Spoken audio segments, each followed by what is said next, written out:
الحمد للہ کفا وسلام علی عبادہ الذین اصطفى اما بعد۔ حضرات، آج 12ویں پارے کی تلاوت تراویح میں کی گئی۔ سورہ ہود 11ویں پارے کے بالکل آخری صفحے پر شروع ہوتی ہے، اور 12ویں پارے کے اکثر حصے میں سورہ ہود ہے۔ اس کے بعد سورہ یوسف کا ایک تقریباً نصف حصہ 12ویں پارے میں آیا۔ 12ویں پارے کی شروعات تو وما من دابہ سے ہوتی ہے، لیکن ہم نے تفسیر کا خلاصہ سورہ یونس تک بیان کیا تھا، اس لیے سورہ ہود سے آغاز کرتے ہیں۔ سورہ ہود بھی مکی صورتوں میں ہے، اور اس کے مضامین بھی سورہ اعراف سے ملتے جلتے ہیں۔ انداز الگ ہے، کچھ نئی چیزیں اور نئے مضامین، نئی نصیحتیں اللہ کی جانب سے کی گئی۔ اس سورہ کے بارے میں حضور اکرم صلی اللہ علیہ وسلم نے فرمایا کہ شیبتنی ہود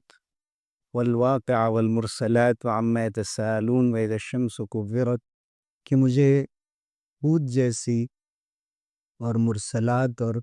عما یتساءلون اور اذا الشمس کورت جیسی صورتوں نے بوڑھا کر دیا۔ جب پوچھا گیا کہ سورہ ہود کی کس آیت نے آپ پر اتنا اثر ڈالا، تو حضور اکرم صلی اللہ علیہ وسلم نے فرمایا کہ مجھ سے کہا گیا کہ فاستقم کما امرت، جیسے آپ کو حکم دیا گیا ہے اسی طرح سے ثابت قدم رکھیں۔ یعنی آپ کو بھی ہم یہ اختیار نہیں دے رہے ہیں کہ اپنی طرف سے دین میں کوئی حذف و اضافہ کریں، جیسے آپ کو حکم دیا گیا ہے اسی طرح ثابت قدم رہیں۔ تو اللہ کے احکام کو سوچ کر اور ان کی نزاکتوں کو ذہن میں لا کر میرے اوپر یہ کیفیت طاری ہوتی۔ اس سورہ میں بھی اللہ تعالیٰ نے قرآن مجید کی تعریف بیان فرمائی کہ اللہ نے اس کی آیات کو بہت ہی محکم بنایا، اور اس کو بہت ہی مفصل تفصیل سے بیان فرمایا۔ پھر 12ویں پارے کے شروع میں اللہ تعالیٰ نے فرمایا کہ زمین و آسمان میں جو بھی مخلوق ہے، یعنی زمین میں اللہ نے جو بھی مخلوق رکھی ہے اس کا رزق اپنے ذمے لیا، اور اللہ ہی جانتا ہے کہ اس کا مستقر کیا ہے اور اس کا مستودع کیا ہے۔ مستقر کے معنی ہوتے ہیں جو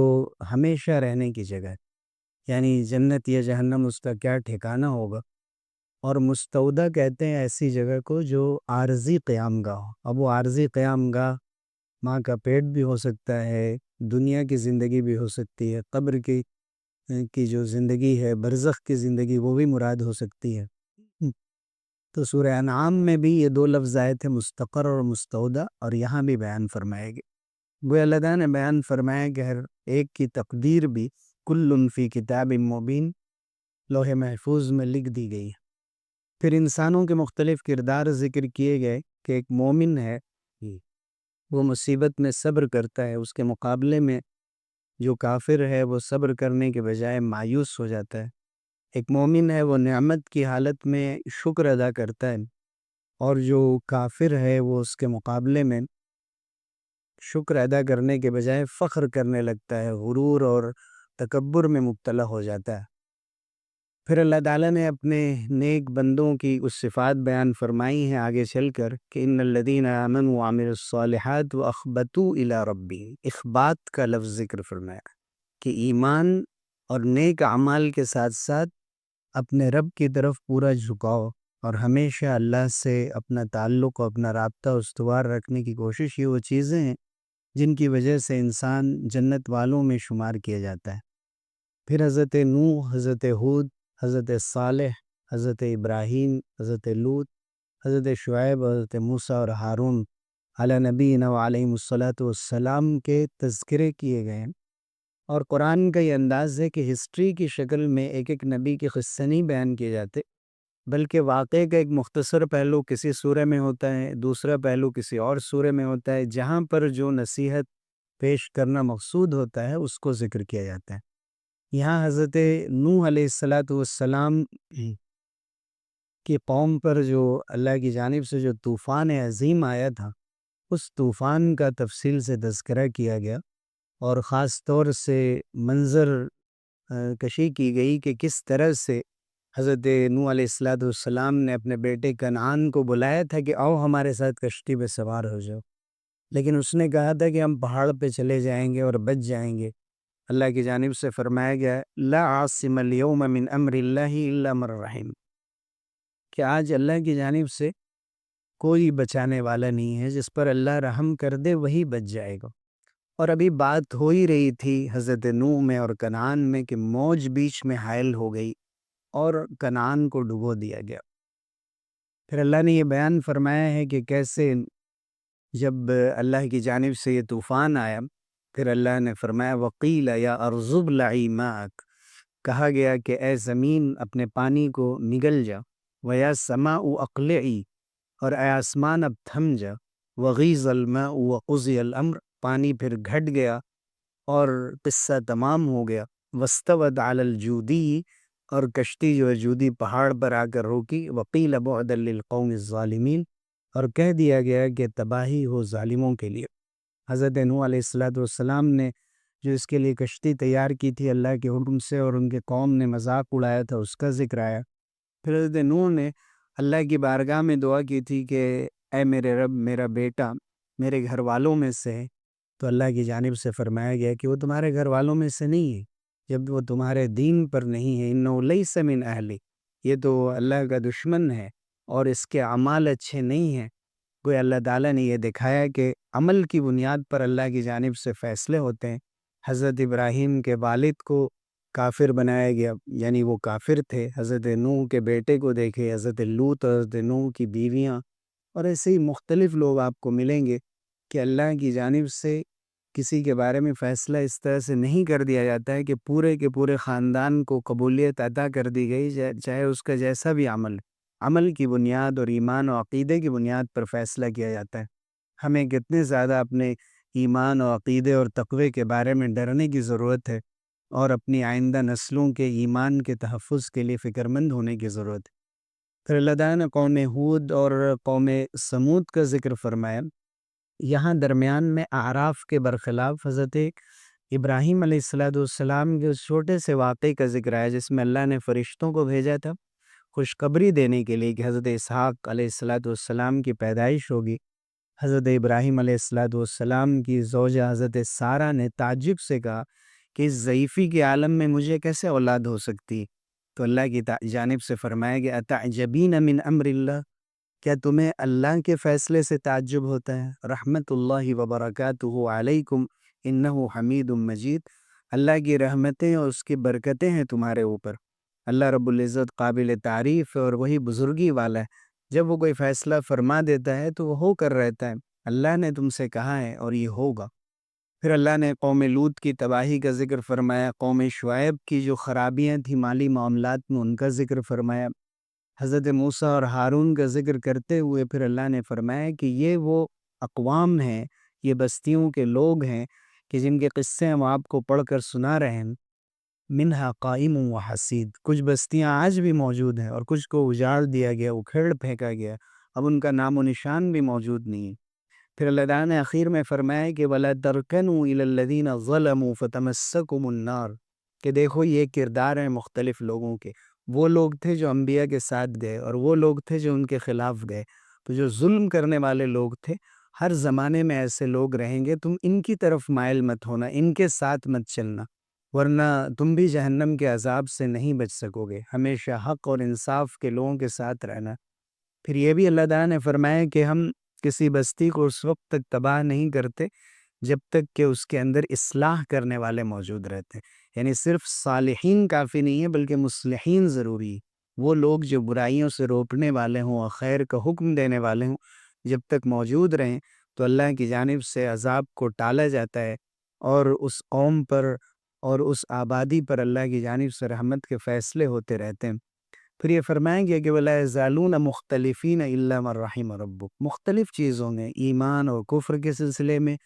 لوگوں کی سوچ اور رائے کے سلسلے میں ہمیشہ سے اختلاف رہا ہے، اختلافات رہیں گے۔ اس کے باوجود پھر یہ ہدایت دی گئی کہ ہمیں اتفاق و اتحاد سے رہنا ہے، جیسے کہ سورہ حجرات میں اس کی تعلیمات دی گئی۔ پھر اس کے بعد سورہ یوسف ہے، جو قرآن کریم کی سب سے خوبصورت سورہ ہے، جس کو احسن القصص کہا گیا۔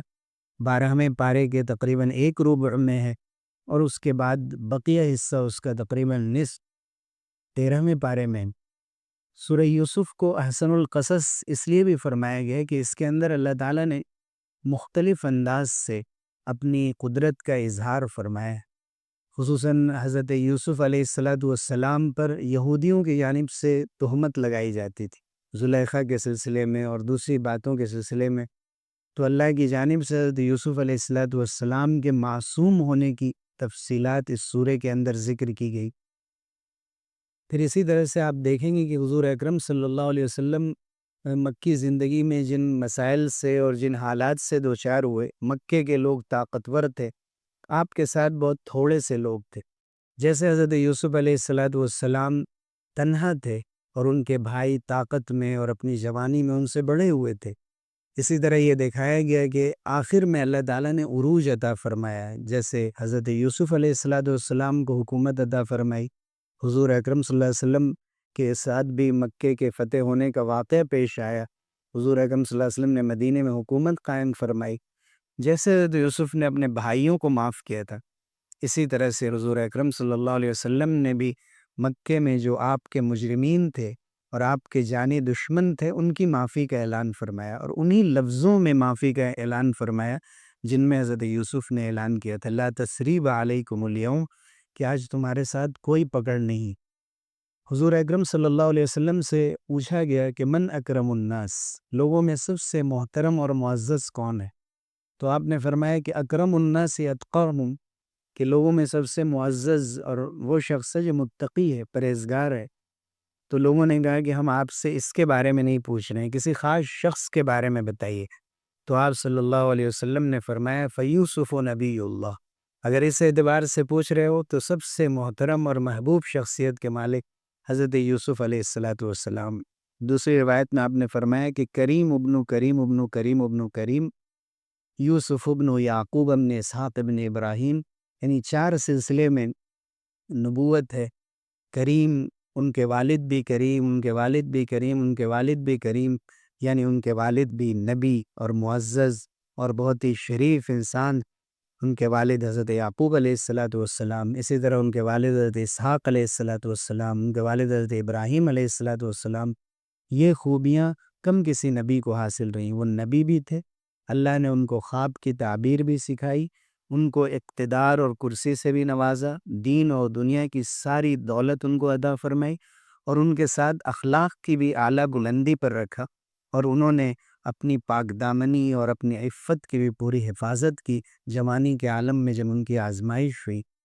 پھر اللہ تعالیٰ نے یہ دکھایا کہ اللہ نے خصوصی انتظام فرمایا۔ حضرت یوسف اور بنیامین یہ دونوں ایک ماں سے تھے، اور بقیہ جتنے بھائی تھے وہ دوسری ماں سے تھے۔ ظاہر ہے کہ سوتیلے بھائیوں بہنوں کے اندر ایک طرح کی رنجش ہوتی ہے اور دلی طور پہ ایک طرح کی دوری ہوتی ہے، یہی چیز ان کو زیادہ پریشان کرتی تھی کہ حضرت یوسف علیہ السلام اور بنیامین سے حضرت یعقوب زیادہ محبت کیوں کرتے ہیں؟ لیکن ظاہر ہے کہ ان بچوں سے زیادہ محبت ہوتی ہے جو چھوٹے ہوں، ان بچوں سے جو بیمار ہوں، ان بچوں سے جو کہ نظروں سے دور ہوں۔ یہ عمومی طور پر والدین کے اندر فطری طور پر اللہ نے یہ جذبہ رکھ دیا ہے، لیکن ایسا نہیں تھا کہ حضرت یعقوب علیہ السلام ان کے ساتھ کوئی ناانصافی کر رہے تھے۔ لیکن حسد ایک ایسی چیز ہے کہ جس نے قابیل کے دل میں بھی حسد پیدا کیا تو اس نے حابیل کو قتل کر دیا، اور یہاں پر بھی یہی چیز ہے کہ حسد نے حضرت یوسف علیہ السلام کے خلاف ان لوگوں کو مشورہ کرنے پر مجبور کیا، اور ان لوگوں نے کہا کہ یوسف کو قتل کر دو۔ تو ان میں اللہ کی جانب سے ایک بھائی تھے، یہودا ان کا نام ذکر کیا جاتا، جو بڑے تھے، کہ ان کے دل میں یہ بات آئی کہ کوئی ایسی تدبیر نکل جائے کہ جس کی وجہ سے ہم یوسف سے بدلہ بھی لیں، ان سے اپنی دشمنی بھی نکالیں اور وہ بچ جائیں۔ اس لیے ایسے کنویں کا انتخاب کیا گیا کہ جو بالکل اندھیرا کنواں تھا اور جس کے اندر پانی نہیں تھا، اور بہت دشوار گزار تھی ان کی زندگی وہاں، لیکن کم سے کم ان کی زندگی بچ جائے۔ تو اس بات کو بھی اللہ نے انہی بھائیوں میں سے ایک کے دل میں ڈالا، اور یہ اللہ کی جانب سے حضرت یوسف علیہ السلام کی حفاظت کا ایک انتظام تھا۔ پھر حضرت یعقوب علیہ السلام کے پاس جب وہ لوگ آئے اور انہوں نے جو بہانہ کیا کہ بھیڑیے نے ان کو کھا لیا، حضرت یعقوب علیہ السلام فراست سے، اپنی دوربینی سے اور بصیرت سے سمجھ گئے کہ ایسا کیسے ہو سکتا ہے کہ قمیص پر خون لگا ہوا ہو اور قمیص پھٹی ہوئی نہ ہو بلکہ بالکل صحیح سالم ہو۔ بھیڑیا اتنا شریف تو نہیں ہوتا۔ انہوں نے خود بھی کہا وَمَا أَنْتَ بِمُؤْمِنٍ لَنَا وَلَوْ كُنَّا صَادِقِينَ، ہم سچ بھی بولے تو آپ ہماری بات نہیں مانیں گے۔ اس سے بھی ان کا جھوٹ سمجھ میں آ رہا تھا۔ اپنے آپ کو جب کوئی جھوٹا انسان سچا ثابت کرنے کی کوشش کرتا ہے تو اس قسم کے جملے عام طور سے استعمال کرتا ہے۔ پھر اللہ تعالیٰ نے ایک قافلے کے ذریعے سے ان کو مصر کے بازار میں پہنچا دیا۔ کنعان سے چلے مصر پہنچ گئے، اور خریدا بھی کس نے؟ عزیز مصر نے، جو اس وقت کا حاکم اور فرما روا تھا۔ اور اس گھر میں پھر ان کی آزمائش ہے کہ خود اس کی بیوی نے، حالانکہ دونوں کی عمر میں بہت بڑا فرق تھا، زلیخا یا زلیخا نے ان کو اپنی جانب مائل کیا اور ان کے اوپر ڈورے ڈالنے کی کوشش کی۔ اس وقت حضرت یوسف علیہ السلام کا وہ کردار ہمارے سامنے آتا ہے جو نوجوانوں کے لیے بطور خاص اپنی زندگی میں اختیار کرنے کی ضرورت ہے۔ آج ہم کہتے ہیں کہ اتنی برائیاں ہیں، ہر طرف فتنے عام ہیں، ہم اپنے اخلاق کو، اپنے آپ کو، اپنی پاک دامنی کو کیسے بچا سکتے ہیں؟ لیکن حضرت یوسف نے وہ کر کے دکھایا، فرمایا معاذ اللہ انہ ربی احسن مثوائے انہ لا یفلح الظالمون، میں اللہ کی پناہ میں آتا ہوں، یہ میرے مالک ہیں یا میرے رب، اللہ کی جانب انہوں نے اشارہ کیا، یا رب کے معنی مالک کے بھی ہوتے ہیں۔ انہوں نے مجھے بہترین ٹھکانہ عطا کیا، اور ظلم کرنے والے یعنی کسی کی عزت پر ہاتھ ڈالنے والے لوگ کبھی کامیاب نہیں ہو سکتے۔ حضرت یوسف علیہ السلام نے پھر جب زلیخا نے ان پر الزام لگانے کی کوشش کی تو زلیخا کے گھر میں سے ایک شخص نے گواہی دی کہ دیکھ لیا جائے، ان کی قمیص دیکھ لی جائے، اگر آگے سے پھٹی ہوئی ہے تو اس کا مطلب زلیخا سچ کہہ رہی ہے اور وہ جھوٹ ہے، اور اگر پیچھے سے قمیص پھٹی ہوئی ہے تو حضرت یوسف علیہ السلام سچے ہیں اور زلیخا جھوٹ بول رہی ہے۔ اور بالآخر ایسے ہی ہوا کہ ان کی قمیص پیچھے سے پھٹی ہوئی تھی، اس کا مطلب ہے کہ وہ بھاگ رہے تھے اور کوئی ان کو کھینچنے کی کوشش کر رہا تھا۔ پھر جب زلیخا کی بدنامی ہوئی، اور آپ کو معلوم ہے کہ جب شاہی محل کی طرف سے شاہی بیگمات کے اوپر الزامات آ جائیں تو پھر اپنا داغ دھونے کی کوشش کی جاتی ہے، تو انہوں نے اس کے لیے بڑی دعوت کی، اور ایسا لگتا ہے کہ اس دعوت میں پھل فروٹ کا اور انتظام کیا گیا، اور اسی طرح چمچے اور کانٹوں کا انتظام کیا گیا، اس لیے کہ ذکر آیا کہ ان کے لیے گاؤ تکیے لگائے گئے، متکئم وآتت کل واحدۃ منہن سکینہ وقالت اخرج علیہم، اور ہر ایک کے ہاتھ میں جس وقت چھری تھی، جب حضرت یوسف علیہ السلام سے کہا گیا کہ آپ نکل کر آئیں، جب وہ آئے ہیں فلما رأینہ اکبرنہ وقطعن ایدیہن، جب ان کو دیکھا تو بجائے اس کے کہ پھل کاٹیں، انہوں نے اپنی انگلیاں کاٹ لیں اور کہا کہ حاشا للہ ما ھذا بشرا، اتنا خوبصورت انسان، یہ انسان نہیں ہو سکتا، یہ تو معزز فرشتہ معلوم ہوتا ہے، یہ معصوم فرشتہ معلوم ہوتا ہے۔ تو زلیخا نے اپنے آپ کو بچانے کی کوشش کی تھی، اور یہ بتانے کی کوشش کی تھی کہ میری غلطی نہیں ہے، اور انسان فتنے میں پڑ سکتا ہے جب اتنا خوبصورت انسان ہو، جو عام معمولی انسان کی طرح نہیں بلکہ انتہائی غیر معمولی انسان۔ پھر آخر میں زلیخا نے خود اعتراف کیا ہے کہ غلطی ہماری ہے، شروع میں اس نے اصرار کیا، لیکن جب الزام آ رہا تھا تو دوبارہ زبردستی ان کو قید میں ڈالنے کی کوشش کی، اپنے آپ کو تہمت سے بچانے کے لیے۔ حضرت یوسف علیہ السلام جب قید خانے میں گئے، یہاں ان کا ایک دوسرا کردار سامنے آتا ہے۔ حضرت یوسف علیہ السلام کے پاس دو لوگ آئے، ان کے ساتھ جو قید تھے، ان میں سے ایک نے کہا کہ میں یہ خواب دیکھ رہا ہوں کہ میں شراب نچوڑ رہا ہوں، انی ارانی اعصر خمرہ، یعنی انگور وغیرہ نچوڑ رہا ہوں شراب کے لیے۔ دوسرے نے کہا وقال الاخر انی ارانی احمل فوق رأسی خبزا تأکل الطیر منه، میں دیکھ رہا ہوں کہ میں اپنے سر پر روٹی اٹھائے ہوئے ہوں اور اس میں سے پرندے کھا رہے ہیں۔ حضرت یوسف علیہ السلام کو اللہ تعالیٰ نے خواب کی تعبیر بتائی تھی، آپ چاہتے تو فوراً بتا سکتے تھے، لیکن ایک دائی کے پاس، اور نبی سے بڑھ کر دائی کون ہو سکتا ہے، یہ بہترین موقع ہوتا ہے کہ کوئی اپنی ضرورت کے تحت آئے تو اس کے اندر اگر کوئی بڑی خرابی ہے، اور انہوں نے محسوس کیا کہ ان کے اندر کی جو خرابی ہے وہ شرک ہے، تو ان کو انہوں نے توحید کی دعوت دی، اور اس سے پہلے کی دعوت نے یہ کہہ دیا کہ کھانے کا وقت ہے، اور جتنے بھی قیدی ہیں سب کے لیے جیل کی طرف سے کھانے کا انتظام ہوتا ہے، تو جب تک کھانا آتا ہے میں آپ سے کچھ بات کر لیتا ہوں۔ اور انہوں نے، حضرت یوسف علیہ السلام نے فرمایا کہ کھانا آنے سے پہلے پہلے ہم آپ کو خواب کی تعبیر بتا دیں گے، اور اس موقع کا فائدہ اٹھاتے ہوئے انہوں نے اللہ کی وحدانیت اور اللہ کی عظمت پر تقریر شروع کی، اور اس کے بعد پھر جب اپنی گفتگو مکمل کی تو آہستگی سے یہ کہا کہ جو شخص شراب نچوڑنے کی بات کہہ رہا ہے، جس نے خواب دیکھا ہے، یہ ساقی ہے، یہ اپنے مالک کو شراب پلائے گا اور یہ باقی رہے گا۔ دوسرا شخص جس نے روٹیوں کو اپنے سر پر دیکھا ہے اور یہ دیکھا ہے کہ اس سے پرندے کھا رہے ہیں، اس کو سولی دی جائے گی اور پھر اس کے سر سے جو درندے پرندے ہوتے ہیں وہ اس میں سے کھائیں گے، جیسے کہ لاش کو نوچ کر پرندے کھاتے ہیں۔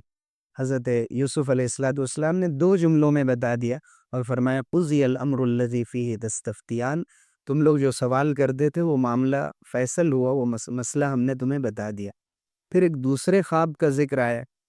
کہ بادشاہ نے خواب دیکھا کہ 7 موٹی گائے ہیں، ان کو 7 دبلی گائے کھا رہی ہیں۔ اسی طرح سے بالیاں ہیں جو کھیتوں میں ہوتی ہیں فصل تیار ہونے کے بعد، ہری بالیاں ہیں 7، اور 7 وہ ہیں جو کہ بالکل خشک ہیں۔ اور اس کے بعد بادشاہ نے اعلان کیا کہ مجھے کوئی تو خواب کی تعبیر بتائے۔ تو اس شخص کو جس نے خواب کی تعبیر جیل میں پوچھی تھی اور جو نجات پا گیا تھا، جو ساقی تھا، جسے سولی نہیں دی گئی تھی، اس کو ایک زمانے کے بعد آیا کہ یوسف نے مجھ سے کہا تھا کہ اپنے مالک کے سامنے یاد آئے تو میرا تذکرہ کرنا، وہ تو میں بھول ہی گیا۔ خواب کی تعبیر جب پوچھی گئی تو انہوں نے کہا کہ ہاں ایک شخص ہے یوسف، وہ خواب کی تعبیر بتاتے ہیں۔ ان سے پوچھا گیا یوسف ایھا الصدیق افتینا فی 7 بقرات، اے سچے انسان یوسف ہمیں خواب کی تعبیر بتائیں۔ اور پھر یہ خواب پوچھا گیا تو حضرت یوسف علیہ السلام نے فرمایا کہ 7 سال تک تم کھیتیاں کرتے رہو گے، اس کے بعد 7 سال تمہارے لیے بہت مشکل آنے والے ہیں، 7 شداد، اس لیے جو 7 سال شروع میں کھیتیاں کرو گے اس سے جو فصل تیار ہوگی تو کھانے کے لائق تھوڑا بہت استعمال کرنا، بقیہ کو بالیوں میں ہی رہنے دینا، تاکہ جب مشکل وقت آئے تو تم اسے نکال سکو۔ پھر ایک سال آئے گا جب بارش ہوگی اور تمہارے لیے آسانیاں پیدا فرمائی جائیں گی۔ گویا 15 سال کے بارے میں انہوں نے خواب کی تعبیر کے ذریعے سے بتا دیا۔ یہ ایک طرح سے حضرت یوسف نے حل بتایا، نہ صرف یہ کہ خواب کی تعبیر بتائی بلکہ یہ بھی بتایا کہ جب مشکل وقت آئے گا تو تمہیں کیسے نمٹنا ہے، گویا مصیبتوں اور چیلنجز کو کیسے فیس کرنا ہے، ڈیزاسٹر مینجمنٹ کا انہوں نے طریقہ بھی بتایا۔ اور حضرت یوسف علیہ السلام کے بارے میں 12ویں پارے کے اخیر میں آیا الآن حصحص الحق انا راودته عن نفسه وانه لمن الصادقین، زلیخا کہتی ہے اب حق بالکل واضح ہو گیا، میں نے ہی ان کو پھنسانے کی کوشش کی تھی، وہ سچے لوگوں میں سے ہیں، ان سے غلطی نہیں ہوئی ہے۔ اور ابھی یہ سلسلہ آگے جاری ہے 13ویں پارے میں۔ اللہ تعالی ہمیں انبیاء کے ان قصوں سے جو اخلاقی درس ملتے ہیں ان کو اپنی زندگی میں داخل کرنے کی توفیق دے۔ آمین، وآخر دعوانا ان الحمد للہ رب